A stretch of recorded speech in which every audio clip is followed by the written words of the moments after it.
അവളുടെ നോട്ടത്തിലും ഭാവത്തിലും ഒക്കെ എന്തോ ഒരു സംശയമുള്ള പോലെ. എന്തായാലും ഇതിനകത്ത് കയറി കൂടിയല്ലോ, ബാക്കിയെല്ലാം സമയത്തിന് തന്നെ നടക്കും. എന്ത് നടക്കുന്ന കാര്യമാണ് രണ്ടുപേരോടി പറയുന്നേ? ആഹാ, അയ്യോ ചിപ്പിമോളല്ലേ ഇത്? എത്ര നാളായി കണ്ടിട്ട്. ദാ വലിയമ്മായി മോൾക്ക് ചോക്ലേറ്റ് കൊണ്ടുവന്നിട്ടുണ്ട്.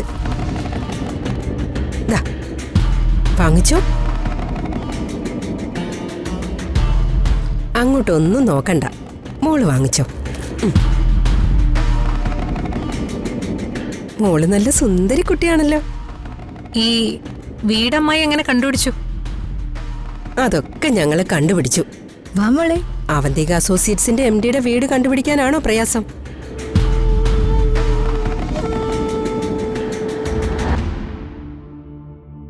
അവന്തിക മോളെ, നീ പണ്ട് ഇവളെ എടുത്തോണ്ട് നടന്നിട്ടുണ്ട്, ഓർമ്മയുണ്ടോ?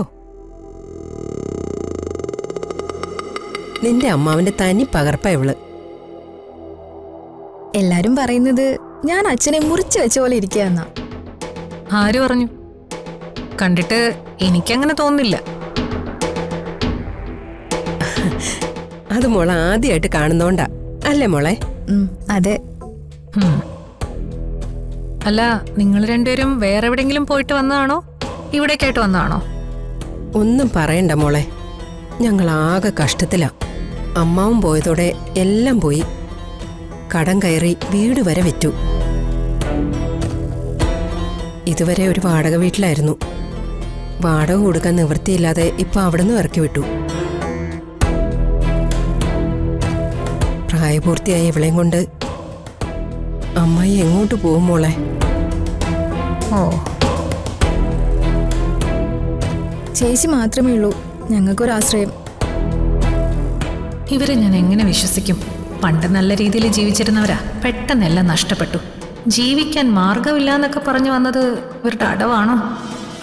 മോളെ, നീ ഇങ്ങനെ നല്ല നിലയില് വലിയ മുതലാളിയായിട്ട് ജീവിക്കുമ്പോ ഞങ്ങൾ അവിടെ പട്ടിണി എടുക്കേണ്ട വല്ല കാര്യമുണ്ടോ?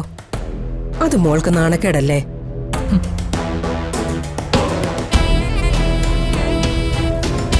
അവന്തി ചേച്ചിയെ കുറിച്ച് പറയാൻ നമുക്ക് 100 നാവാ. ഇവൾക്കായിരുന്നു നിന്നെ കാണാൻ വലിയ ആഗ്രഹം. എപ്പോഴും എന്നോട് നിന്റെ പണ്ടത്തെ കാര്യങ്ങളൊക്കെ ചോദിക്കും. ഞാൻ അതെല്ലാം അവളോട് ഒന്നും വിടാതെ പറഞ്ഞു കൊടുക്കും. അതൊക്കെ കേട്ട് നീയാ ഇപ്പൊ ഇവളുടെ റോൾ മോഡല്.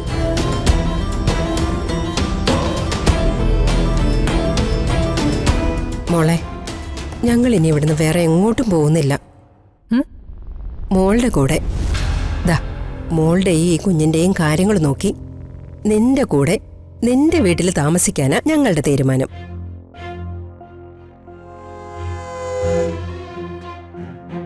അമ്മാവനില്ലാത്ത സ്ഥിതിക്ക് ഇവളുടെ കാര്യത്തില് നിനക്കൊരു ഉത്തരവാദിത്വമൊക്കെ ഉണ്ടല്ലോ.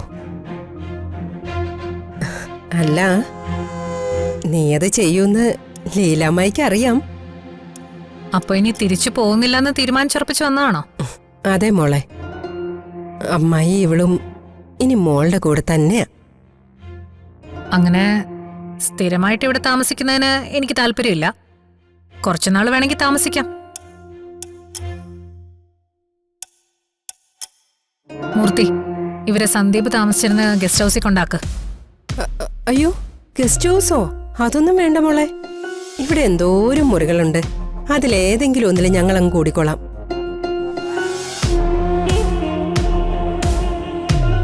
മോൾ ഇവിടെ ഒറ്റയ്ക്കും ഞങ്ങൾ ഗസ്റ്റ് ഹൗസിലും താമസിക്കുന്നത് എങ്ങനെ ശരിയാവും? ആളുകൾ കേട്ടാ മോളെ കുറ്റം പറയും. മോനെ, നീ ബാഗൊക്കെ എടുത്ത് ഏതെങ്കിലും മുറി കൊണ്ടുവയ്ക്ക്. മോളെ, ഞങ്ങൾ ഈ വീടൊക്കെ ഒന്ന് ചുറ്റി കണ്ടിട്ട് വരാം. ചിപ്പിമോള് വരുന്നുണ്ടോ കൂടെ? ഇല്ല, ഞാൻ വരുന്നില്ല. വാ മോളെ. ശരി മോളെ.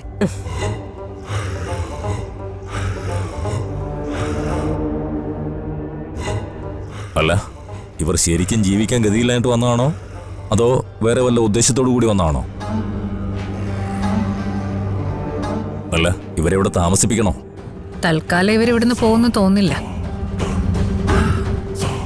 എന്തായാലും കുറച്ചു ദിവസം താമസിപ്പിച്ച് നോക്കാം. ബാക്കി കാത്തിരുന്ന് കാണാം. മൂർത്തി ബാഗ് എടുത്ത് അങ്ങേ അറ്റത്തെ മുറി കൊണ്ട് വെക്കുക. എന്താ അവരുടെ ഉദ്ദേശം എന്ന് നോക്കാം. ശരി.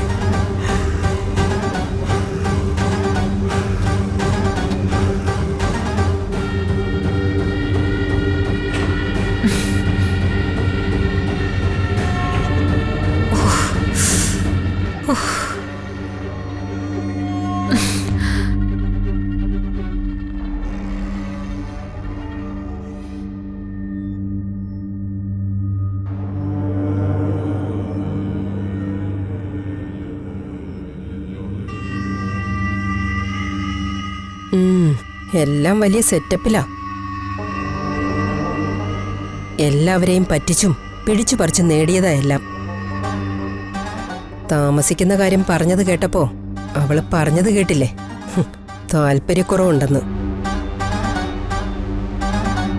മാത്രമല്ല അവളുടെ നോട്ടത്തിലും ഭാവത്തിലും ഒക്കെ എന്തോ ഒരു സംശയമുള്ള പോലെ. എന്തായാലും ഇതിനകത്ത് കയറി കൂടിയല്ലോ. ബാക്കിയെല്ലാം സമയത്തിന് തന്നെ നടക്കും. എന്ത് നടക്കുന്ന കാര്യമാണ് രണ്ടുപേരോടി പറയുന്നേ?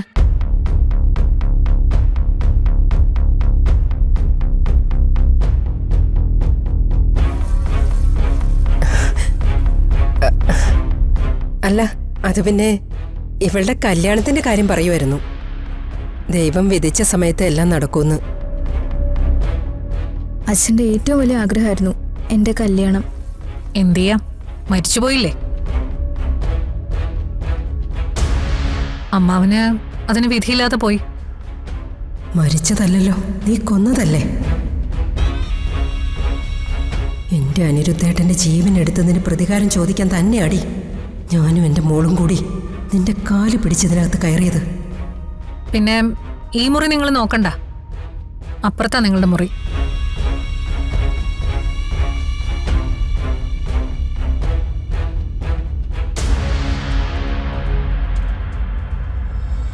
ഇവിടെ ഓഫീസിലെ ആളുകൾ ഇടയ്ക്കിടയ്ക്ക് വരാറുണ്ട്, മീറ്റിങ്ങും മറ്റു കാര്യങ്ങളൊക്കെ ആയിട്ട്.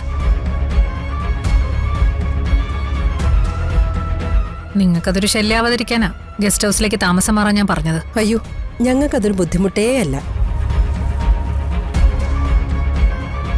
പറഞ്ഞില്ലേ, ഇനി ഞങ്ങൾ എന്നും മോളോടൊപ്പം തന്നെ കഴിയാൻ പോകുന്നേ. ആരോരും ഇല്ലാത്തവളെ പോലെ മോളിങ്ങനെ ഒറ്റയ്ക്ക് ജീവിക്കുന്നത് കണ്ടിട്ട് ഞങ്ങൾക്ക് വേറെ ഒരിടത്തേക്കും പോകാൻ സാധിക്കില്ല. അടുത്ത ബന്ധുക്കളെ നമ്മൾ ഇങ്ങനെ ഒറ്റപ്പെട്ട് കഴിയേണ്ട കാര്യമില്ലല്ലോ. എൻ്റെ അനിരുദ്ധേട്ടൻ എപ്പോഴും പറയുമായിരുന്നു, എൻ്റെ അവന്തിക മോളെ നോക്കിക്കോണേന്ന്. സ്വന്തം മോളേക്കാൾ അങ്ങേർക്ക് നിന്നോടായിരുന്നു കൂടുതൽ ഇഷ്ടം. അമ്മാവനോട് എനിക്കും അങ്ങനെ തന്നെ ആയിരുന്നു.